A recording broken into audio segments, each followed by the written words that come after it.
Alright guys, today I'm going to be working on my 1996 2.4 liter Toyota Tacoma. Today I'm going to be tackling a issue it's been having for a long time where it's really hard to start when it's cold. And it's also really hard to restart when it's warm outside. And that is actually two different areas that have gone wrong, and I have ordered all the parts here to fix that. First off, we have a brand new idle air control valve. This is not the $20 aftermarket Chinese IAC, which I have in the truck now. Please don't buy that. I realize 150 bucks is kind of high for a part, especially one this big, but trust me, the $20 one you get off of eBay is going to work really nice once. And that's it, and it's just going to be a nightmare ever since, which is how mine has been. So just do yourself a favor and replace it with the right part the first time, because I didn't. So also go ahead and get you a gasket. Here's you the part number, especially if you have the non-California model like I have, so you're probably going to need this one right here. So the next thing is when it's hard to start when it's warm outside. That has been kind of misconstrued as heat soak, how it could be a sensor issue or some kind of electronic problem, which kind of, it could be the coolant temperature sensor that's on the back side of the head, and that's fairly cheap to replace. But when you replace it, don't torque it down because it's hollow on the inside. It's a brass piece. So just follow the torque specs on that online, get you, something that'll do inch-pounds, which is what you're going to need. But this time, it's bad injectors. We're talking a truck that has like 400,000 miles, so it's time for injectors.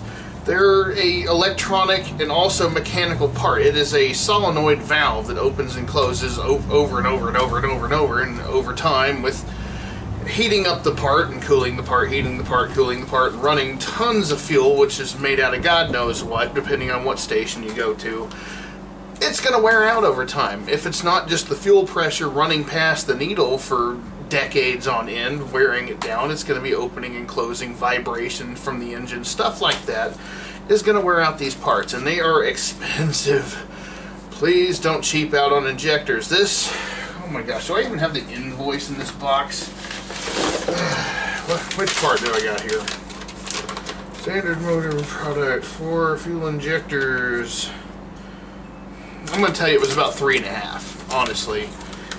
This does not have a final number for what I paid on it, but I'm pretty sure it was around 3.5 on rockauto.com. And I went ahead and I got the inner motor, not the rebuilds. So what I'm going to do is, I know 90% of my problem is going to be the IAC, because this valve right here is there's like a barrel inside with a slot in it. Over time the edge will feather and just get chipped all to hell, and this electrical component right here that controls it gets weak over time. The field gets weak and it just cannot keep up anymore. So you're gonna have to change this. Anyway, let's start tearing into it. Alright, due to the fact that I live in a residential area and people have kids and loud cars and loud stereos and stuff like that, I have to film at night. So let's go ahead and get this thing fired up, and hopefully it'll do its little song and dance for us.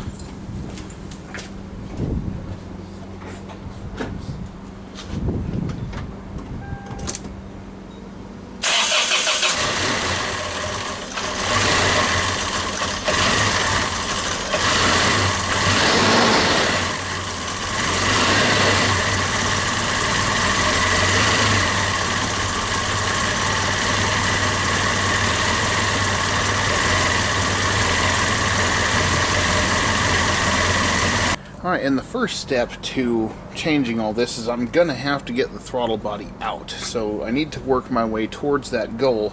So the airbox, top half of it needs to come out. So I need to unplug my intake temperature sensor, my mass airflow sensor, and then there's going to be one vacuum line going to this, I'm assuming that's some kind of air expansion. I don't even know what this does, but I'm going to go ahead and unplug the one vacuum from that, and then I have to take all my clamps off, and this one right here that runs into the IAC. So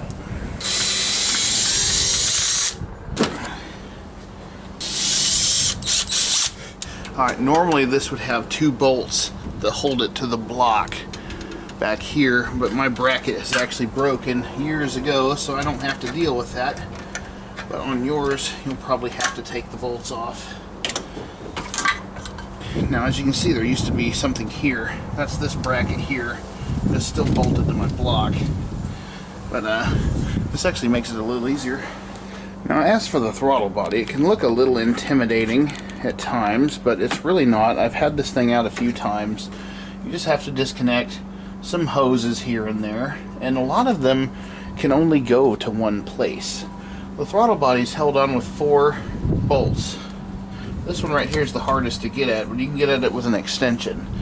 But what I'm going to do is I'm going to start popping off all of these. They're all in a row. As they come off of the vacuum modulator, they all go as they come off, so they should go right back. If you're not sure where all your vacuum lines went, just take pictures. Alright, when you're taking your throttle cables off, like I have here, you can actually just do them just by moving the throttle and just taking the cables off. I can actually take them off and put them back on with one hand. So don't be freaked out by the adjustments here. Don't take these loose. Just take the bracket loose on the throttle body, and then you can just fold the whole assembly up out of the way. Alright, hopefully the wind isn't too bad, but they are all 12mm bolts, and I'm going to go ahead and start breaking them loose. Starting with the one closest to me, but I'm not going to take it out yet. I'm going to leave it in. So I'm going to pull out all the others. That way that'll kind of hold it on the posts. In this bottom one's case, you're probably going to need a magnet to get it out. But that's okay. Alright, then you want to unplug your throttle position sensor, just like that. And there's going to be 2 coolant hoses underneath, and the plug for the IAC. That's it, just 4 bolts, a few hoses, just your throttle cables, and all these guys up here, a couple plugs. And this actually still looks pretty clean. I cleaned this about 2 years ago, so this is still doing good. Alright, I mentioned that I'm going to be changing my injectors as well, but you want to do that with the throttle body out of the way because the rail is right here.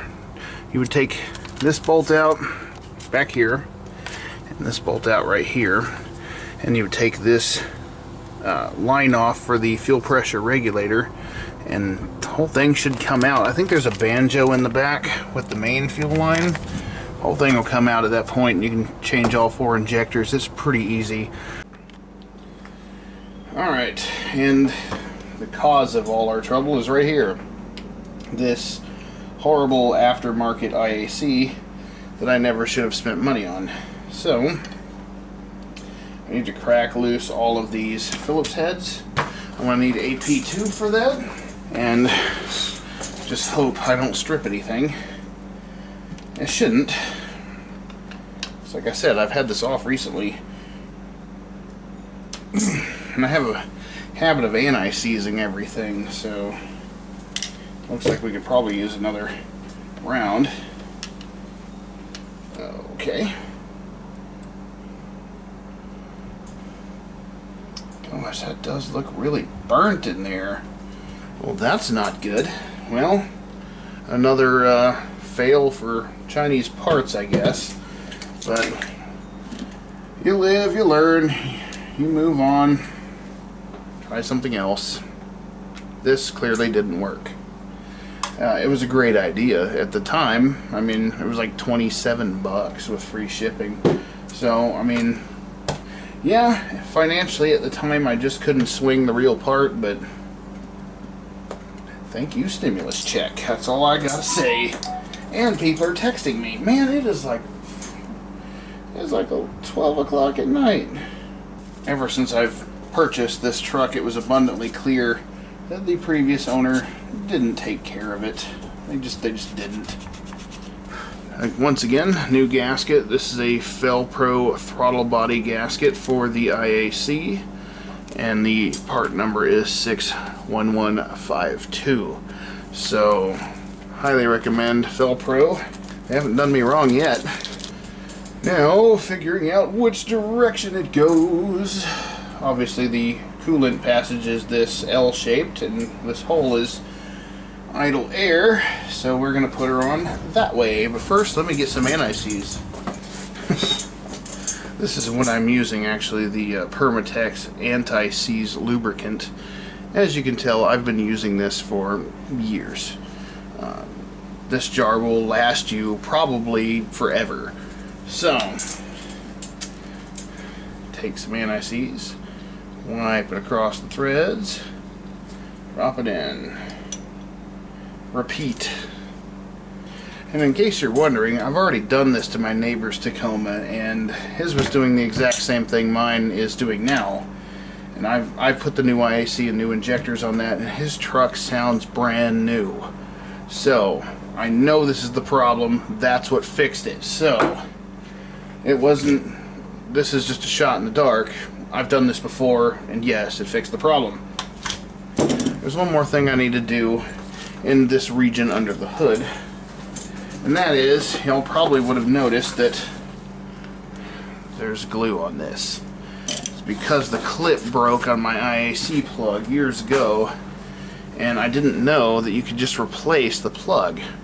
All you gotta do is, actually this part pops in to retain the wires, and you can slide it out and pull your wires out the back and change it. So I got a new plug.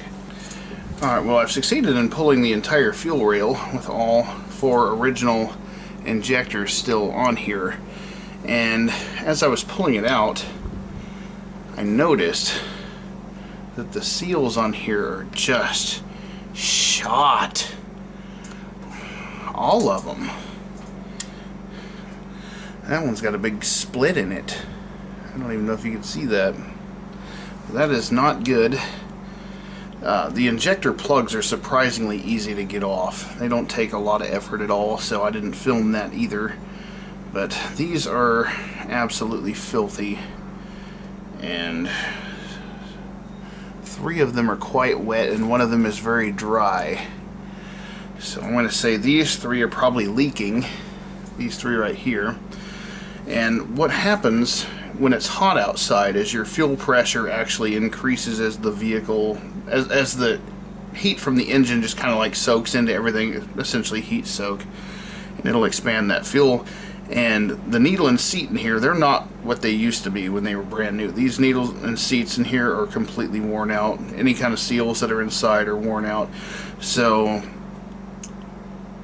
the fuel's just going to bleed past. Like you'll get out of your truck and go into the store during the summer, and you'll come out and it won't start because all of your fuel pressure, the fuel system's supposed to hold pressure for 30 minutes afterwards, and you can tell that you have an injector issue if your truck's not starting when it's hot outside, because you're going to smell unburnt fuel coming out of the tailpipe when you try to crank it. It's just going to smell like a gas station. It's because these have flooded your cylinder because they just won't close. At least not completely. They'll just kind of sit there and keep pissing a little bit and fill up the cylinder, and all of a sudden your vehicle won't restart. So these are absolutely destroyed. I am not even going to entertain the idea of keeping these. These are completely shot, in my opinion. So these will not be going anywhere except in the trash. Now, grabbing our 4 new injectors, I can slide them all into the rail and put the rail back into the truck. And then I can put the throttle body back in the truck and hook up all the vacuum lines, yada yada yada. Like I said, take lots of pictures as you go. I'm going to go ahead and throw all this back together, and we're going to see how it starts then, after it's done. Alright, it's officially time to test start it. Remember, before it struggled to idle and stay running unless I actually put my foot into it. So this time we're just going to use the key and see what happens.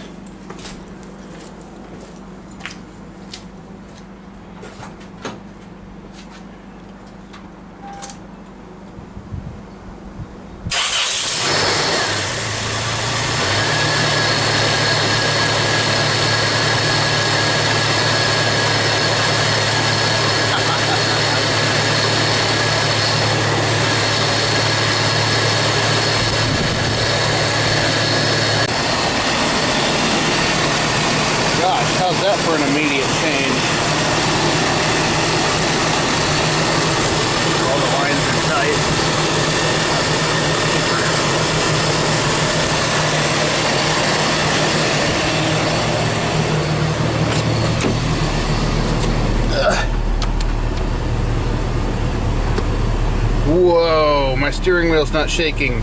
Normally it would just be buzzing, but it is stone still. No check engine light yet. I am out of gas, of course.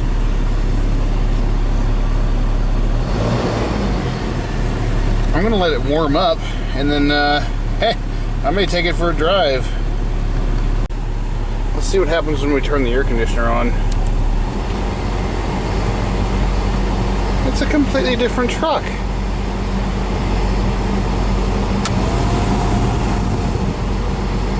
it off. I'm gonna let it get up to operating temp and see if the idle drops. Alright guys, I hope this helped you out. I hope your truck runs a lot better now.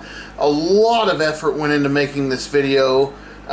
This is actually a month later that I'm making the end of this video because my computer decided to go on me, so that's just kind of how it is sometimes. Give me a like if this helped you out.